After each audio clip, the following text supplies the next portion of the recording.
अस्सलाम वालेकुम। सबसे पहले तो मार्केट की सिचुएशन ओवरऑल ग्लोबल जो सिनेरियो चल रहा था लास्ट वीक के अंदर, हर तरफ डिप्रेशन था। टर्किश मार्केट नीचे जा रही थी और मेनली इन्फ्लुएंस जो था उसके ऊपर वो चाइनीज़ मार्केट का था, क्योंकि चाइनीज़ मार्केट कई मंथ्स का जो लोवेस्ट प्राइस था उसके ऊपर मूव कर रही थी।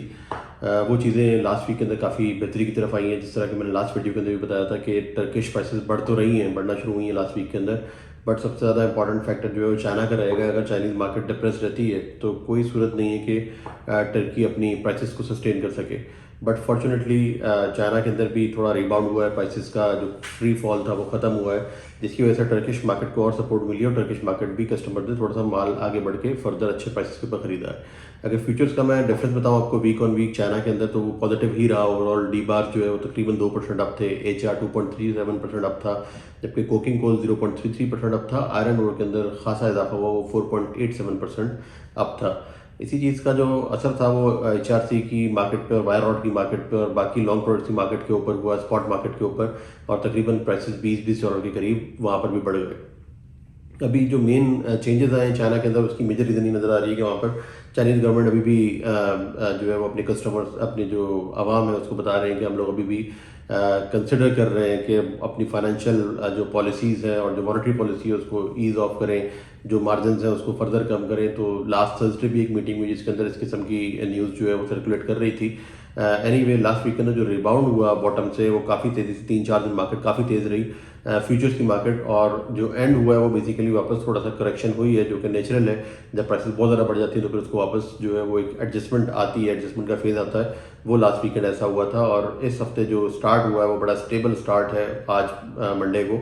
और अब देखते हैं कि फ्यूचर्स इस हफ्ते के अंदर क्या करते हैं, कि फर्दर वापस ऊपर जाते हैं या फिर अब मार्केट स्टेबलाइज हो जाती है यहाँ पर।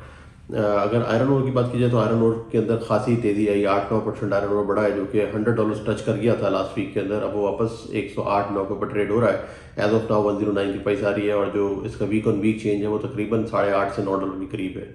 कोकिंग कोल की प्राइसेस अभी रिबाउंड नहीं की हैं उसके अंदर, क्योंकि काफ़ी ज़्यादा ऑलरेडी प्राइसेस जो है वो हाइक के ऊपर थी।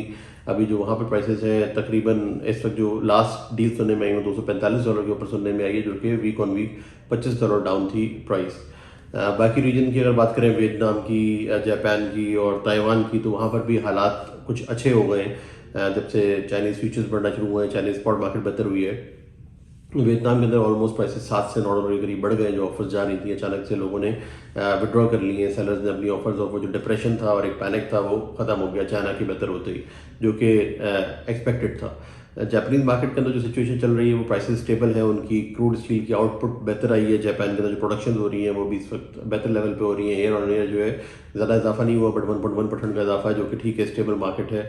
बट एक्सपोर्ट्स के लिए स्क्रैप की अभी भी दिक्कतें मौजूद हैं जापान मार्केट के अंदर, और प्राइसेस साइडवेज है, उनको कोई ऐसा खास आउटलेट बेहतर प्राइसेस के ऊपर नहीं मिल रहा, ना कोई तेज़ी है किसी किस्म की।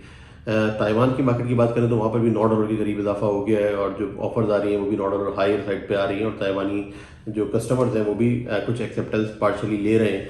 और इन जनरल एक फील आ रहा है पूरे रीजन के अंदर कि शायद प्राइसेस बॉटम आउट हो गई हैं और अब हमें रीस्टॉकिंग कर लेनी चाहिए, पैनिक खत्म हो गया हमारा। अगर मैं ग्लोबल स्टील प्रोडक्शन की बात करूँ, क्रूड स्टील प्रोडक्शन की, वो तकरीबन 4% ईयर ऑन ईयर बढ़ी है, जो कि काफ़ी सारे कंट्रीज़ के अंदर कमी आई है। बट ओवरऑल अगर देखा जाए पूरी दुनिया के अंदर 4% के करीब जो स्टील की प्रोडक्शन है as compare to last year बढ़ चुकी है। टर्की के अंदर जो प्राइसेस हैं वो तकरीबन $4 के करीब इजाफा हुआ है लास्ट वीक के अंदर, और जो प्राइसेस सुनने में आई हैं वो 381 से 382 HMS की प्राइस सुनने में आ रही थी, जबकि शेड की प्राइस इस वक्त $402 के आसपास हो गई। और मल्टीपल कार्गोज जो बुक हुए लास्ट वीक के अंदर, जो इनिशियल मंडे ट्यूसडे को प्राइसेस थी उसको थोड़ा सा हाइक आती चली गई प्राइसेस के साथ, और आगे जाकर प्राइसेस जो है वो 382 और $402 फॉर शेडेड पे स्टेबल हो गई थी।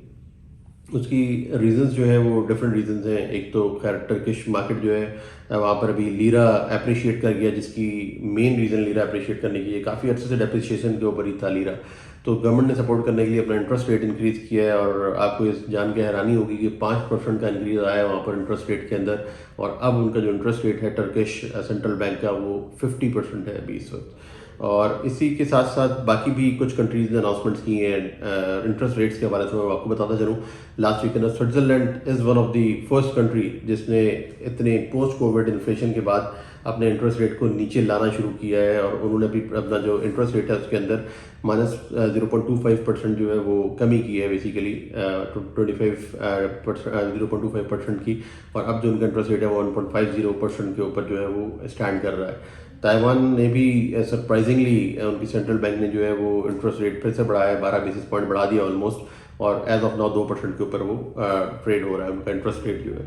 और रीबार की प्राइसेस की अगर बात की जाए तो टर्की के अंदर प्राइसेस का थोड़ा सा इजाफा हुआ है लास्ट वीक में, क्योंकि एक इनपुट कॉस्ट बढ़ गई है, स्क्रैप की प्राइस बढ़ी है, तो साथ ही रीबार की प्राइसेस भी बढ़ने की तरफ गई हैं। $5 के आसपास प्राइस रीबार की एक्सपोर्ट्स की जो है वो बढ़ती हुई नज़र आई लास्ट वीक के अंदर, जबकि जो लोकल उनका डोमेस्टिक रीबार था उसके अंदर भी कुछ कदर इसी तरीके से इजाफा हुआ है।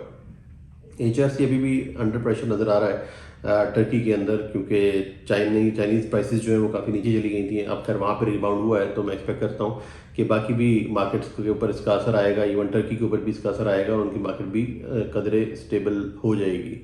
और जो एक्सपेक्टेशन है एक बड़ी ख़तरनाक सी, वो ये है कि टर्की के अंदर अभी इलेक्शंस हैं एंड ऑफ मार्च के अंदर, अप्रैल के अंदर ये सुनने में आ रहा है कि जो उनकी एनर्जी प्राइसेस हैं वो बढ़ने जा रही हैं और हो सकता है कि 150% के आसपास इंक्रीज़ होगा उनके टैरिफ्स के अंदर, जो कि बहुत बड़ा इंक्रीज़ होगा। और उसकी वजह से फिर से एक दफ़ा जो है वो मार्जिन स्क्वीज़ होंगे, आगे कंस्ट्रक्शन उस तरीके से है नहीं, तो एट दी एंड शायद जो उसका असर है वो स्क्रैप की प्राइसेस के ऊपर ही आए। इस चीज़ को हमें मद्देनज़र रख के चलना पड़ेगा अभी as of now.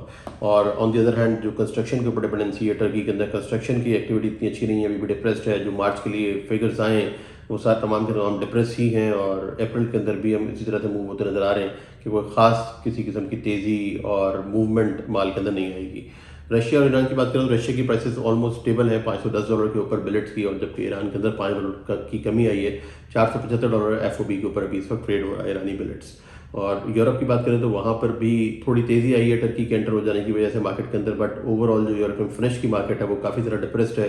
Domestic mills भी ज़्यादा प्राइस पे नहीं कर पा रही हैं, ऑल्दो करनी पड़ रही है टर्की की वजह से उनको स्क्रैप की, बट फिनिश की सेल्स नहीं है तो उनके मार्जिन स्क्वीज होते चले जा रहे हैं।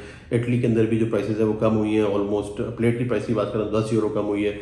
इसी तरह अगर रीबार्स की बात करें तो तकरीबन 5 से लेकर €15 तक कमी आई है। और बाकी भी यूरोपियन कंट्रीज़ की इसी किस्म के हालात हैं, कुछ रीस्टॉकिंग जो है वो स्टॉकिस्ट की तरफ से नहीं हो रही है और सब लोग अपनी जितना स्टॉक है उसको लेके चल रहे हैं और बड़ी ज़रूरत के मुताबिक जो है वो बाइंग हो रही है, जिसकी वजह से कोई तेज़ी नहीं आ पा रही।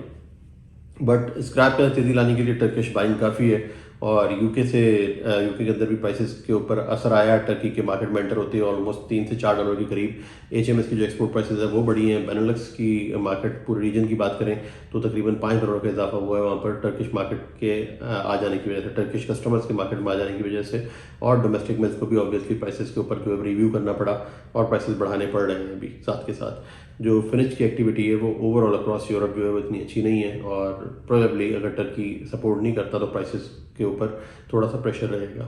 US की मार्केट के अंदर HRC अब स्टेबल हो गया है, काफ़ी प्रेशर रहा है HRC के ऊपर। अब पिछले हम 4 हफ्ते से देख रहे हैं कि प्राइसेस स्टेबल है, मिल्स पुश कर रही हैं कि इससे नीचे नहीं जाएगा, बट बाइंग का इंटरेस्ट नहीं आ रहा। बट एट दी एंड अब मिल्स काफ़ी ज़्यादा फर्म अप है अपनी प्राइसेस के ऊपर और कस्टमर्स भी अभी आहिस्ता आहिस्ता अब एडजस्ट बैक कर रहे हैं और उनको भी रीस्टॉक करना होगा और होपफुली इसी प्राइस के ऊपर स्टेबल रहते हुए US की मार्केट मूव करेगी। और जो स्क्रैप के हालात हैं उसकी वजह से US के अंदर पिग आयरन के प्राइसेस भी इंपोर्ट के थोड़े से इंक्रीज हुए हैं, जिसकी वजह से ब्राज़ील को भी थोड़ी सपोर्ट मिली है, वहाँ पर भी प्राइसेस स्लाइटली एडजस्ट हुए हैं अपवर्ड पिग आयरन के एक्सपोर्ट्स के लिए। इंडिया और बांग्लादेश की बात कर लें तो इंडिया के अंदर मार्केट सेंटीमेंट्स अभी तक सेम है। इलेक्शन का इंतजार हो रहा है, जब तक इलेक्शन नहीं हो जाएंगे तब तक किसी किस्म की उम्मीद और वो नहीं आएगी, कोई पॉजिटिविटी नहीं आएगी, यही सुनने में आ रहा है। और उनकी प्राइसेस भी एक ही जगह पर स्टेबल है, 400 के लगभग अपने क्रेडिट को इस वक्त असेस कर रहे हैं या उससे नीचे। सेल उतनी नहीं है, बाइंग ज़रूर है बट लोअर प्राइसेस के ऊपर है, जो कि दुनिया भर में कहीं से भी प्राइसेस उनको अचीव नहीं हो पा रहे। इसीलिए मोस्टली जो है वेस्ट अफ्रीकन HMS वगैरह उसी की बाइंग वहाँ पर चल रही है और मिडल ईस्ट के अंदर भी वो ठीक से कम्पीट नहीं कर पा रहे और बहुत ज़्यादा काम इंडिया के अंदर अभी इस वक्त एक्टिविटी नहीं हो पा रही है। जबकि बांग्लादेश की बात करें तो लास्ट वीक में कार्गो सुनने में आया कि उन्होंने बुकिंग की है बल्क कार्गो की, जिसकी प्राइस तकरीबन 390 HMS की और 395 श्रेडेड की सुनने में आ रही है, जो कि थोड़ा सरप्राइजिंग है और टर्की के इन हालात की वजह से। बट हो सकता है कि ये जो बुकिंग हुई है वो टर्किश बाइंग के होने से पहले हुई हो, जब खासा मंदा और डिप्रेशन था, कस्टमर मार्केट में नहीं थे और प्राइसेस नीचे जा रही थी। बट बांग्लादेश के अंदर बुकिंग हुई है, बांग्लादेशी कस्टमर्स मोस्टली क्वाइट हैं ऑस्ट्रेलिया से जो HMS की ऑफर्स आ रही हैं उनको 400 405 के आसपास आ रही हैं, कुछ 398 400 पे सौदे भी हुए हैं HMS के ऑस्ट्रेलिया से। और कस्टमर्स बांग्लादेश के अभी भी टेस्ट कर रहे हैं मार्केट को, लोअर से लोअर प्राइस दे रहे हैं ताकि बॉटम जो है वो मार्केट का चेक हो। बट अपेरेंटली अगर दुनिया भर की बात की जाए ग्लोबल मार्केट की, तो इस वजह से लगता है कि स्टेबल लेवल जो है वो अचीव हो गया है, जहाँ पर बायर सेलर दोनों राजी हैं काम करने के लिए, और होपफुली इसी स्टेबल लेवल के ऊपर काम हो सकता है। बट क्योंकि फिनिश्ड प्रोडक्ट्स डिप्रेस्ड हैं, चाहे वो टर्की हो चाहे चाइना हो, कहीं पर भी कंस्ट्रक्शन एक्टिविटी चाइना में भी बेहतर नहीं हो रही है अभी तक जिस तरीके से होनी चाहिए। थोड़ी इंप्रूवमेंट आई है, जो आप तेज़ी देख रहे हैं बेसिकली वो उसी चीज़ की तेज़ी है कि सबसे बड़ा एक जो रीज़न मुझे नज़र आ रहा है चाइनीज़ तेज़ी के अंदर, काफ़ी ज़्यादा शॉर्ट सेल हुआ था माल, पोजीशंस ली हुई थी लोगों ने। जैसे ही मार्केट रिबाउंड करने की तरफ आई तो काफ़ी सारे ट्रेडर्स ने मिलकर आगे बढ़ के जो है वो मिल्स से माल खरीदा है, और इसी वजह से मिल्स के स्टॉक लेवल्स जो हैं वो तकरीबन चंद माह के जो है वो लोवेस्ट लेवल के ऊपर आ गए हैं। यानी जो जिस पेस पे कम हुए हैं उनके स्टॉक लेवल्स वो बेसिकली एग्जाम्पलरी है, और वो सारी पोजीशंस कवर करने के लिए इनको माल खरीदना पड़ा मिल्स के ऊपर। अब बर्डन थोड़ा सा कम हुआ है, जो ट्रेडर्स हैं उन्होंने पोजीशंस अपनी कवर कर ली हैं। अब एक बैलेंस मार्केट हम लोग अभी तक एक्सपेक्ट कर सकते हैं। अब करते हैं पाकिस्तान की मार्केट की बात। पाकिस्तान की मार्केट के अंदर सिचुएशन जो है वो थोड़ी सी बेहतर हुई है लास्ट वीक के अंदर इन टर्म्स ऑफ इंपोर्ट के प्राइसेस। स्क्रैप के प्राइसेस जो है वो थोड़ा बढ़े हैं, तकरीबन कस्टमर ने $4 से $5 बल्कि $60 के आसपास जो है प्राइसेस बढ़ा दिए हैं as compare to last week. जो श्रेड की ऑफर्स आ रही थी वो 410 से 420 आ रही थी, कुछ काम 410, 12, 13 पे भी हुए हैं, जबकि यूरोप यूके के काम कुछ 416, 17 के ऊपर भी सुनने में आए हैं। बट एक्टिविटी बहुत ज़्यादा स्लो थी, कोई खास एक्टिविटी नज़र नहीं आई। ऐसा महसूस हुआ जैसे टर्किश रिबाउंड और चाइनीज़ मार्केट के रिबाउंड हो जाने के बावजूद कस्टमर्स के अंदर कॉन्फिडेंस डेवलप नहीं हो पा रहा। नंबर 1 कॉन्फिडेंस नहीं आ पा रहा, नंबर 2 ये कि जो उनकी फिनिश की सेल्स है वो अभी तक इतनी डिप्रेस्ड है, और अब फिर से जो है यूटिलिटी बिल्स का अभी वीक है और चीज़ें ओवरऑल ऐसा लग रहा है कि डिप्रेस ही रहेंगी। फिर नेक्स्ट वीक के बाद जो है एक हफ्ता काम का है अभी, उसके बाद ईद की तैयारी और चीज़ें शुरू हो जाएंगी और मामला सारे पोस्टपोन हो जाएंगे। बट एक्सपेक्टेशन ये है कि ईद के बाद हो सकता है कि एक्टिविटी बेहतर हो जाए। एटलीस्ट तमाम स्टील प्रोड्यूसर्स जो है वो यही उम्मीद लगाए बैठे हैं, और उम्मीद पे दुनिया कायम है, तो सब उम्मीद लगाए बैठे हैं अभी कि ईद के बाद हालात बेहतर होंगे। बट होपफुली अगर चाइना टर्की सब स्टेबल रहते हैं तो हमें भी चांस मिलेगा पाकिस्तान के अंदर एक स्टेबल लेवल के ऊपर काम करने का। और हो सकता है कि कुछ एक्टिविटी गवर्नमेंट की साइड से भी आए। IMF की डील अभी इस वक्त जो है वो एक स्टाफ लेवल एग्रीमेंट पहुंच गया है, जो कि $3 बिलियन की एक ट्रेंच है। 1.1 बिलियन डॉलर की, $1.1 बिलियन ये लास्ट ट्रेंच है जो लास्ट अप्रूवल हुआ था IMF के साथ। वो पैसे अभी पाकिस्तान को मिलने हैं, जो कि एक्सपेक्टेशन है कि अप्रैल के अंदर मिलेंगे। जो करेंसी हमारी पाक रुपी और डॉलर है वो आहिस्ता आहिस्ता पाक रुपी स्ट्रेंथन भी हो रहा है, थोड़ा थोड़ा करके, बड़ा स्लो मूव कर रहा है बट स्ट्रेंथनिंग की तरफ जा रहा है। और सबसे बड़ी बात यह है कि स्टेबल है एटलीस्ट करेंसी हमारी, जो कि बड़ा खुश आइंद है। बाकी ये कि टर्किश मार्केट और चाइनीज़ मार्केट को फॉलो करते हैं और पाकिस्तान की मार्केट को भी देखते हैं। होपफुली पाकिस्तान की मार्केट भी असर लेगी उन चीज़ों का। बट रीबार की सेल्स जो है पाकिस्तान के अंदर वो लास्ट वीक भी काफ़ी डिप्रेस रही, लोगों को प्राइसेस नीचे करके माल बेचना पड़ा। लिक्विडिटी क्राइसिस अभी तक चल रहा है, जो कि अभी बढ़ता हुआ नज़र आ रहा है इस हफ्ते के अंदर, और हो सकता है कि अब ईद तक इसी किस्म के मामला हमें देखने में आए। अभी तक के लिए ये अपडेट्स थी। Thank you very much.